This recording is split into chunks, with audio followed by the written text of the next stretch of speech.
today we are going to continue talking about the Tomb Kings. And we are going to start today by talking about the rise of Settra. The ancient kingdom of oh my goodness, let me start over again. Oh, that's a bad way to start. The ancient kingdom of Nehekhara was at its most powerful when other men were still primitive and savage, about 2.5 millennia before the coming of the barbarian hero, Sigmar Heldenhammer. Through centuries of work and culture, Nehekhara, known to its people as the Great Land, was built into a powerful civilization. Its people built great cities out of white stone and carved marble. They constructed vast roads and fleets of ships to connect each city to its neighbors. Mighty kings, whose every whim was law, ruled the people. Vast armies of disciplined soldiers were raised and trained in the king's name, and those that invaded their cities were mercilessly cut down. Greatest of these cities was Khemri, the city of kings, and by tradition, whoever ruled there was considered first among equals. The other cities were each governed by their own king, though all were expected to show loyalty and pay tribute to Khemri. Together, these kings subdued the tribes in the surrounding lands, drove back the greenskin hordes that plagued the realm, and ruled from the western deserts of Araby to the eastern Sea of Dread. At the height of Nehekhara's power, it had expanded and conquered lands as far north as what is now laughably called the Empire, south into the primordial jungles of the Southlands, and even east into the foreboding Darklands. The king's armies marched across the world, subjugating all before them, and their vast fleets of galleys and war barks terrorized the great ocean.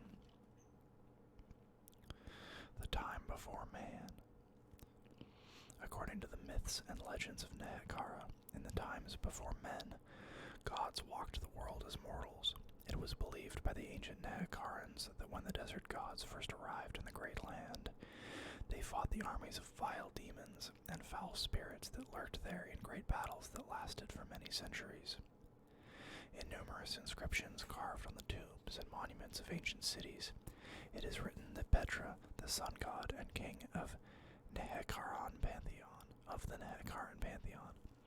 led the final battle against the dark powers. Riding in a resplendent golden chariot, he drove the darkness back. Even the most powerful demon recoiled from the touch of his divine light. Petra and the desert gods were victorious, and the evil ones retreated north to escape destruction. Legend says that the desert gods then transformed the lands into a verdant realm and ruled there for thousands of years until the birth of the race of man. It is said that these people were so favored by the heavens that Petra himself bestowed upon them a fertile land that would later be called Nehekhara. In exchange for their worship, the deities offered to protect and watch over those that dwelt in the Great Land. With the covenant made, the gods nurtured the people of the nomadic tribes, teaching them how to read, write, and build great cities. Thus was the Nehekharan civilization born.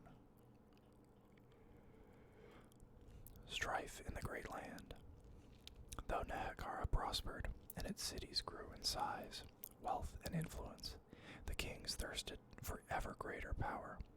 To this end, they began to war upon each other.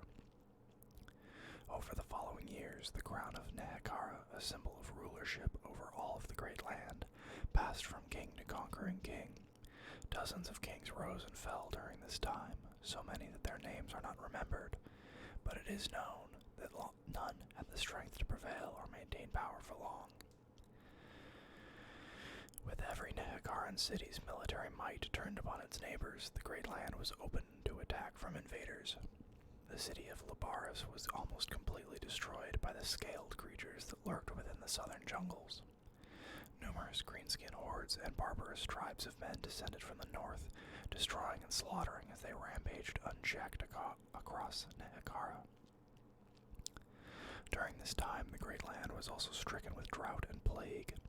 No single city's army, exhausted as they were from disease, starvation, and unremitting civil war, could hope to hold back the tide alone, but the arrogant and distrustful kings refused to put aside their differences to form a lasting alliance, bow their knee to another, or halt in their pursuit of domination over their rivals.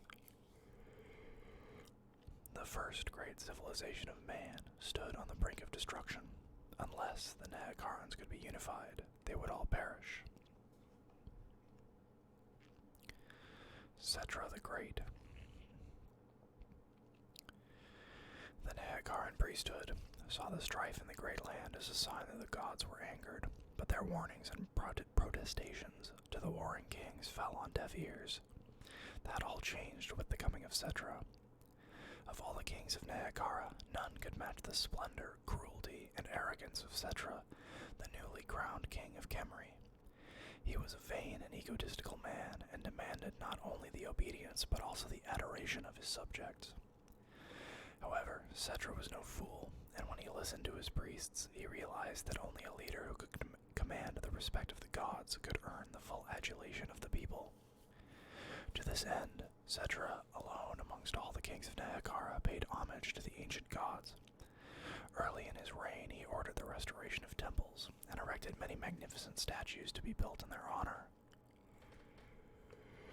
On the first anniversary of his coronation, Settra beseeched the gods to restore Khemri to its former glory, and grant him the strength to conquer his rivals, sacrificing his own children in a grand ritual to show his commitment and prove his worth.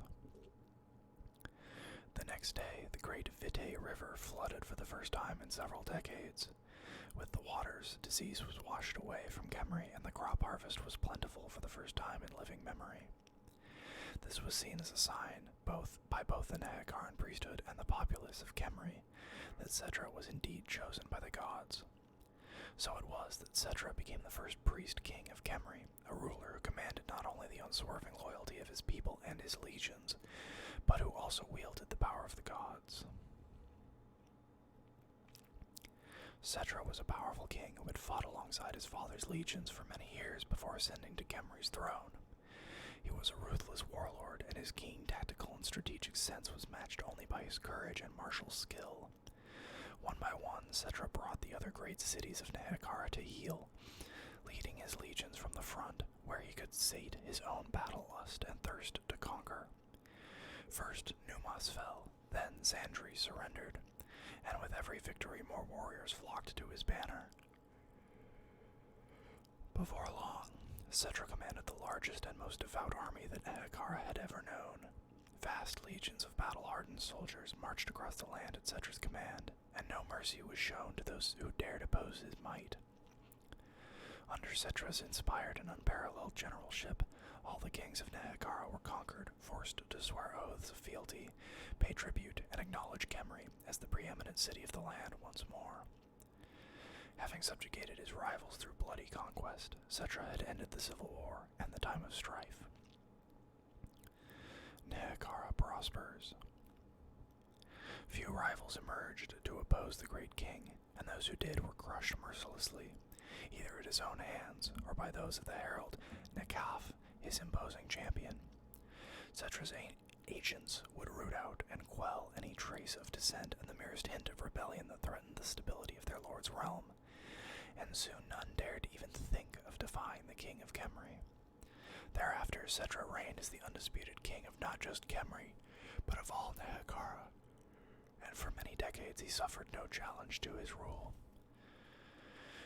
Though Settra was a ruthless and tyrannical leader, Khemri, and indeed the whole of Nehekhara, entered a golden age of prosperity under his rule.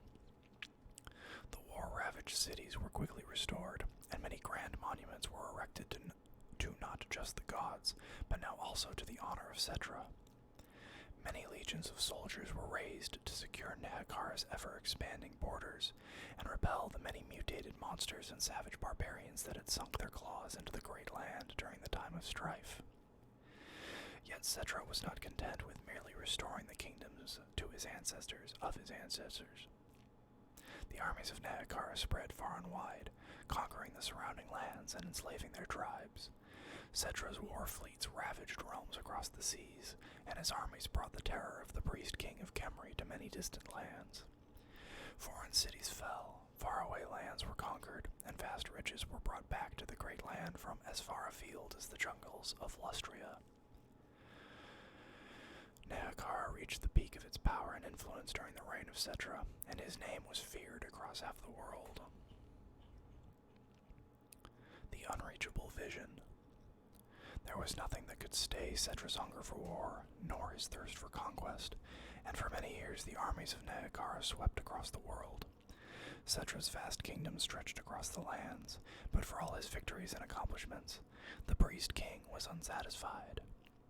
It is said that in the 4th year of his reign, with his body beginning to show the first signs of old age and frailty, Settra stood on the peaks of the Black Mountains upon the very edge of his empire, and surveyed all that he had conquered. He then turned and gazed upon the distant lands that lay on the other side of the mountain and roared in anger. It was with bitter disappointment that Settra realized that even if he lived for 100 years, there would still be realms beyond his grasp. Settra simmered with rage, for he knew that one day he would be defeated, not by a mortal foe, nor by any superior army, for surely there were none, but by the cruel passage of time and his own mortality. Settra knew that his dreams of global conquest were unreachable in his mortal lifespan, and though the fires of ambition still burned brightly within his heart, his body would wither and fail him before he could see his vision fulfilled. Worse, Settra recognized that death might rob him of all he had achieved, his lands, his people, and his power. Over the following months he became ever more obsessed, demanding audiences with the wisest priests and scholars in the land to discuss how the intolerable problem of his mortality might be overcome. In his arrogance, he vowed that the grave would not claim him, and set in motion events that would forever change his kingdom. The Mortuary Cult. Settra became obsessed with unlocking the secrets of immortality, so that he could rule over his lands for all eternity. In his quest for everlasting life, Settra founded the Mortuary Cult and demanded that his wisest and most powerful priests devote their efforts to discovering the secrets of preventing his passing. The priests of Khemri did as Settra bade them, and for years they brewed potions, recited incantations, and traveled into unknown lands in search of the secret that would overcome death. In their research, the priests learned much, and they used their powers to extend Settra's life far beyond its natural span. However, they could not halt the passage of time indefinitely. They were merely postponing the inevitability of death while their lord's mortal body became ever more frail. The priests of the Mortuary Cult were naturally reluctant to reveal these limitations to Settra, whose wrath was legendary, and continued to search in vain for a way to accomplish their appointed task. The priests journeyed for many years throughout the world. They studied all aspects of death, and over the years they learned much, and their powers grew. Using their arcane knowledge, the priests extended the length of their own lives, even as they continued their work. They learned how to preserve a corpse from decay, until the art of mummification had become very elaborate indeed. With the passage of the years, the hierophants of the Mortuary Cult had even begun to experiment with harnessing the winds of magic, the power of the gods themselves. Though they made incredible progress, it was to no avail. True immortality lay beyond their power. Great was Settra's wrath, for though the priest's magic kept him alive far beyond the span of a mortal man, they could not prevent his death. However, the Mortuary Cult had devised a vast lore of magical incantations and rituals, which they claimed could bridge the gap between the mortal world and the realm of souls. They believed that with careful preparation and the proper incantations, it might be possible for the dead to return to life in imperishable bodies, though it may take many centuries to perfect and perform the necessary rituals. Left with no other choice, Settra commanded that a vast burial tomb be constructed for his body to rest within until the Mortuary Cult finished their work, and he could be reborn into the eternal existence he so craved.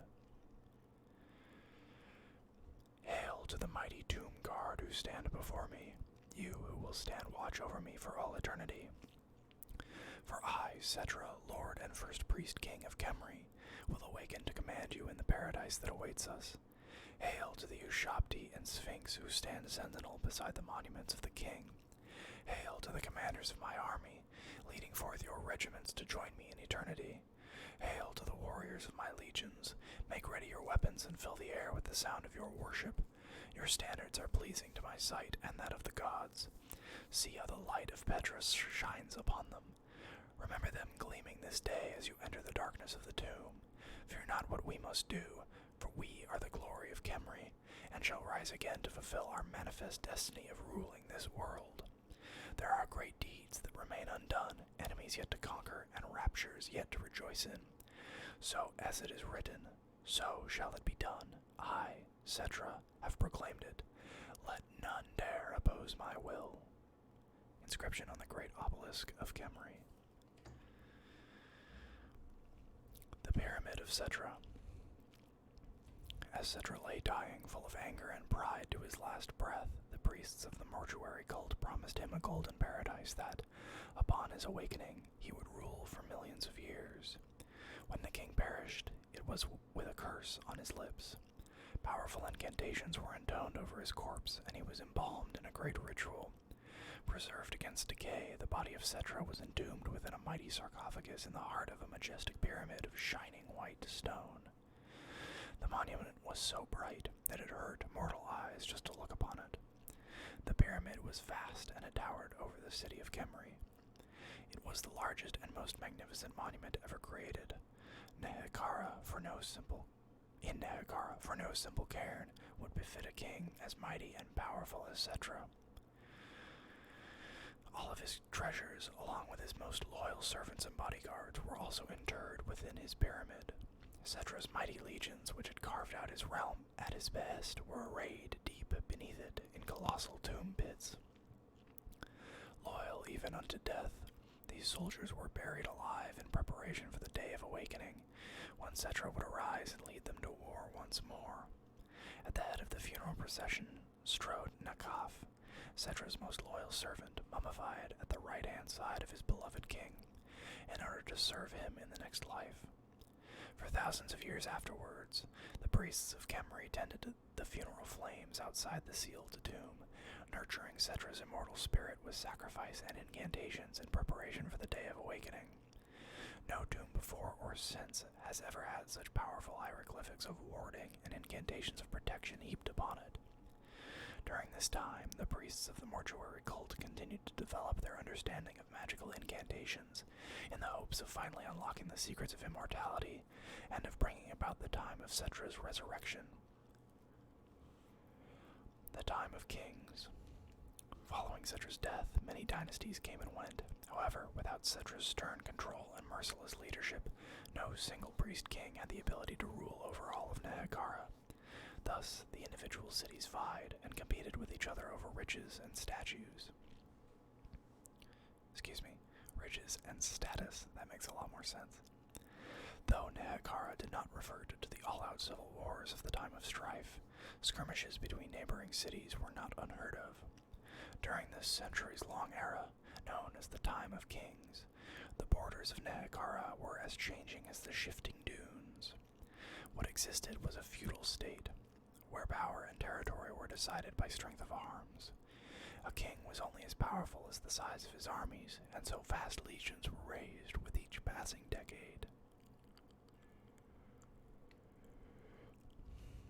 Though the expansion of the Great Land did not proceed at the same pace as it had during the reign of Settra, every now and then a warrior king would extend his realm, either by conquering his neighbors or by pacifying some of the savage lands surrounding Nehekhara. Armies of highly disciplined warriors and fearsome chariots warred against the priest king's enemies. In the west, the crude desert nomads were subjugated, and their chieftains enlightened by the great civilization of Nehekhara. In the north and the south, the priest kings fought many battles against tribes of greenskins, barbaric men, and crocodilian lizard warriors. These wars brought much wealth to Nehekhara, and slave gangs toiled like ants, hauling their prizes back to the necropolises. Gold was taken from the strongholds of the bearded mountain dwellers, precious jewels from reptilian temple cities, exotic stone from as far away as distant Cathay, and fresh slaves from the primitive lands to the north that would one day become known as the Empire. Almost the entirety of this conquered wealth was spent in raising larger legions of soldiers and in the construction of ever more elaborate tombs. Mortuary Cult grows. All the priest kings of Nehekhara shared the same lust for worldly wealth and power, and had the same ambition to defy death and rule for all eternity. However, just as with Settra, none could escape death's embrace, so they maintained the Mortuary Cult in order to reawaken them after their passing. During this time, the power and influence of the Mortuary Cult grew. The first generation of priests, whose skills were comparatively rudimentary, died after prolonging their lives far beyond their natural span. They passed on their knowledge to the next generation who exceeded them in both wisdom and expertise. In this way, the Mortuary Cult's skill accumulated until the fifth generation of priests discovered the secrets of binding their souls into their bodies and did not die. After long years of perseverance and endless research, they had finally unlocked the secrets of eternal life, and though they had not perfected the necessary incantations, the ability to awaken the deceased kings from the sleep of death was almost in their grasp as well. However, the priesthood, whose members had become known as the Lich Priests, were very careful to keep the secrets of their magical lore to themselves. They had gained unprecedented power and enjoyed a dominion over the lands of Nehekhara second only to that of the royalty themselves, and they were reluctant to give up that status. The Lich Priests reasoned that so long as the Priest King had need of the Mortuary Cult to reawaken them into a golden paradise, nothing would change, and they could officiate in perpetuity. Whilst the Lich Priests continued to develop their lore of magical incantations, they witnessed the rise and fall of dynasties, and still they did not die. However, as the centuries passed by, the Lich Priests began to discover the unpleasant differences between eternal life and eternal youth. The necropolises. Nehekhara became a society completely obsessed with death and immortality. Deities such as Jaff, the god of the dead, and Usirian, the god of the underworld, became as widely worshipped as Petra, the king of the gods.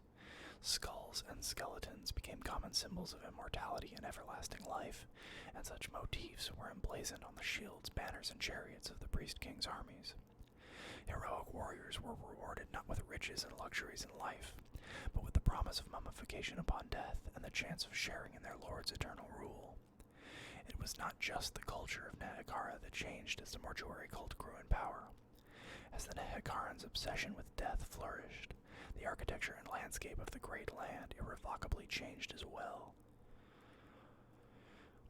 Every priest king demanded that his pyramid outdo the efforts of his predecessors in order to prove his superiority. Though none had the audacity to surpass the majesty of the Great Pyramid of Settra, ever bigger monuments were raised to honor the achievements of the kings. Titanic statues were carved to stand guard over their remains, keeping them secure through all eternity. Before long, all efforts of the people were expended in building and maintaining the necropolises. Necrotects directed the construction, as Lich Priests oversaw the mummification rituals that the priest kings believed would one day lead to their resurrection. Soon, lesser nobles demanded similar rites and had tombs of their own constructed beside the royal pyramids. Over centuries, as hundreds of royal lines and their armies were entombed, the shining necropolises of the dead outgrew the now meager-looking dwellings of the living. No expense was spared in paving the path for immortality, and the splendor, wealth, and power of Nehekhara was breathtaking to behold. However, none could imagine that all this majesty would be destroyed by a single man. And we are going to stop here for today. I think most of you, many of you, some of you, can probably guess who that one man is. If you watched or listened to my Vampire Counts videos, you will know. Anyways, I hope you guys enjoyed this video. I had no idea how cool Tomb Kings were, so I'm really glad that I got to this. If you liked the video, I would really appreciate it if you would let me know somehow. A like, a share, a comment. Comments are great. I really like reading your guys' comments. So So if you have something to say, whether it's a question or you just, want to say something, I would love it if you would leave a comment. Because those, honestly, are so rewarding. And I will see you guys next time, okay? Bye-bye.